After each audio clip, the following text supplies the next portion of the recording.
নবী করিম সাল্লাল্লাহু আলাইহি ওয়াসাল্লাম বলেছেন, আকসিরু আলাইয়া মিনাস সালাতি মিন ইয়াউমিল জুমআতি ওয়া লাইলাতিল জুমআহ, তোমরা জুমার দিন এবং জুমার রাতে আমার প্রতি বেশি বেশি দুরূদ পাঠ করবে, দুরূদ প্রেরণ করবে।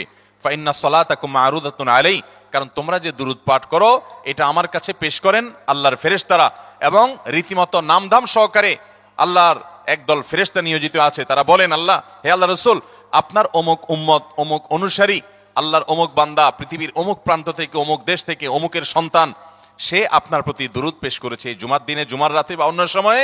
এটা নবী করিম সাল্লাল্লাহু আলাইহি ওয়াসাল্লামের কাছে রিপোর্ট দেওয়া হয় আল্লাহর নিযুক্ত ফেরেশতাদের মাধ্যমে। বৃহস্পতিবার সন্ধ্যা থেকে নিয়ে শুক্রবার সন্ধ্যার আগ পর্যন্ত পরিমাণের সবচাইতে বেশি করতে হবে যে আমলটা, সেটা হলো দুরূদ শরীফের আমল। কিসের আমল?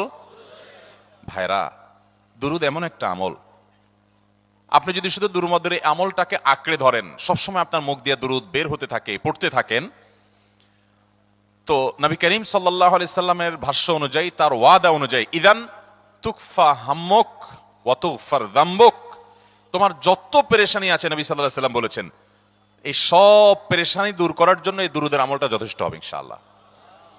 এবং গুনাহ মাফের জন্য এই দুরূদের আমলটা কি হবে? যথেষ্ট হবে।